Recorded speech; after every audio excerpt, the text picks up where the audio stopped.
Hello दोस्तों, कैसे हैं आप सब। दोस्तों, हम अपनी पिछली वीडियो में हमने बात की थी कि कैसे हम घर का नक्शा बनाएंगे और कैसे कौन कौन सी हमें बातें ध्यान में रखनी है। तो उसी सीरीज में दोस्तों हम बात करेंगे आगे। दोस्तों, हम एक सीरीज लेकर के चल रहे हैं जिसमें हम पूरे घर का एक बारीकी से अध्ययन कर रहे हैं, जिसमें क्या क्या काम होना है और कैसे कैसे होना है, कौन कौन सी बातें होती हैं जिनको ध्यान में रखना होता है। उसके बारे में हम डिस्कस कर रहे हैं दोस्तों, पूरा डिटेल से हर एक बारीक चीज को हम अपना डिस्कस करके चल रहे हैं।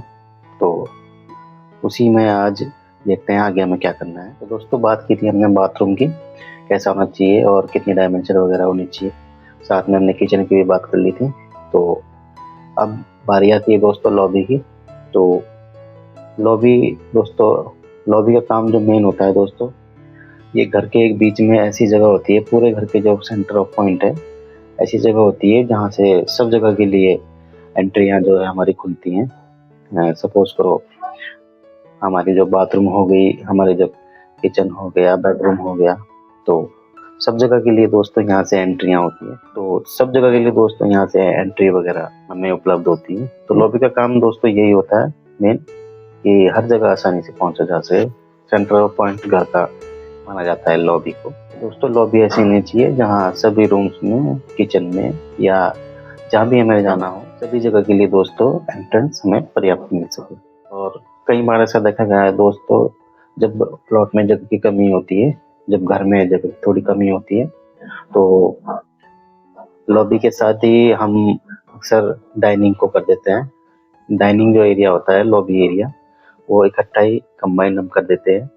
तो उसी के साथ ही हम डाइनिंग वगैरह के लिए भी इस्तेमाल करते हैं। ऐसा भी हो सकता है दोस्तों, लॉबी में ये हो जाता है। तो दोस्तों, बात आती है डाइनिंग एरिया की।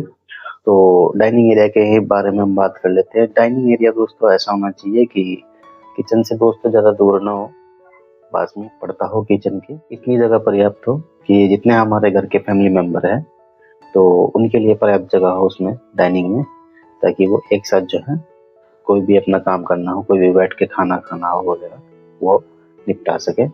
तो डाइनिंग का हमारा पर्पस उसमें पूरा हो जाता है। दोस्तों, डाइनिंग में ही एक और हमारा पॉइंट निकल कर आता है कि डाइनिंग जो एरिया होता है हमारा, तो ऐसी जगह ना हो जहाँ पर उसके जो ऊपर होता है तो हमारा चलना फिरना ना हो, या कोई ऐसा काम ना हो जिसकी वजह से जो हमारा डाइनिंग एरिया है उसमें रखा हुआ जो खाना है, जो खाने की चीज़ें हैं, उन पर जो है हमारी धूल जाए, मिट्टी जाए, या किसी भी प्रकार का कोई गंदगी खाने के ऊपर आए।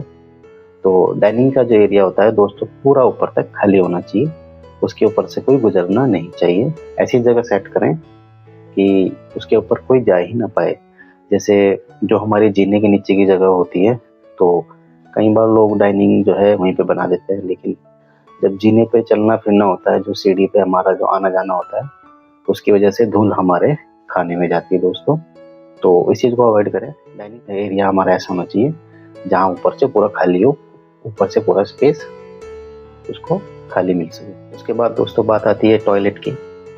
तो घर में आमतौर पर दोस्तों जो हमारे मास्टर बेडरूम होते हैं, तो उनके साथ अक्सर हमारे जो टॉयलेट बाथरूम अटैच होती हैं, लेकिन एक घर के अंदर हम एक कॉमन टॉयलेट भी एक यूज़ करते हैं, जिस जो बेडरूम से हटकर होता है, जो बैठक के लिए इस्तेमाल होता है, जो ड्राइंग रूम जो लोग हैं उनके लिए इस्तेमाल होता है। तो वो घर के अंदर भी हो सकता है दोस्तों, जिसे हम एक कॉमन टॉयलेट के रूप में हम कह देते हैं कि ये सबके लिए यूज़ होगा। कॉमन टॉयलेट दोस्तों कितना होना चाहिए, इसमें तो कोई क्लियर बात वैसे अभी तक किसी ने नहीं बताई होगी, क्योंकि एक अगर टॉयलेट में हम देखे जाए तो हमारे जो इंडिया में चल रहा है, तो सबसे पहले तो अगर टॉयलेट की बात करें तो 2 टॉयलेट सीट हम अक्सर कोशिश करते हैं लगाने की, एक इंडियन स्टाइल और एक वेस्टर्न स्टाइल। तो 2 सीट की जगह वो हो जाती है दोस्तों। बाकी जो हमारा जो बाथिंग जो एरिया होता है उसमें टॉयलेट में मिला के, तो पूरे बाथरूम में ये मान करके चलते हैं कि 9x6, 9x5, 8x6, 8x7 ऐसे बाथरूम रखे जाते हैं। तो ये कॉमन साइजेस हैं दोस्तों बाथरूम के, जो हम अंदर को कॉमन टॉयलेट के रूप में इस्तेमाल करते हैं। बाकी किसी के पास ज़्यादा अगर स्पेस हो तो वो बढ़ा सकता है, किसी के पास अगर कम हो वो कम भी रख सकता है। उसके बाद दोस्तों बात आती है हमारी ड्राइंग रूम की, जो बैठक होती है।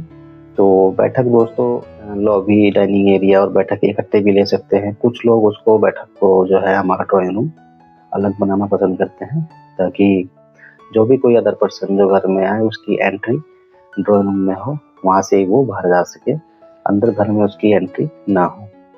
तो वो दोस्तों अलग भी हो सकता है, इकट्ठा भी हो सकता है।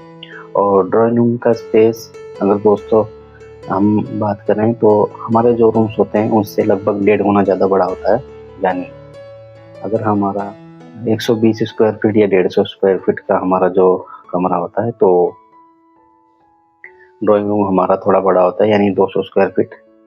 थोड़ा कोशिश बड़े रखने की इसलिए करते हैं दोस्तों, ताकि इसमें बैठने की भी जगह हो सके। और बाकी भी इसमें कुछ काम, अगर कुछ सोशल गैदरिंग्स होती है हमारी, जो अगर घर में कुछ भीड़ भाड़ हो तो उसमें भी वो इस्तेमाल किया जा सके। कोई फंक्शन वगैरह, कोई ओकेशन पे हम उसकी स्पेस को इस्तेमाल कर सकें।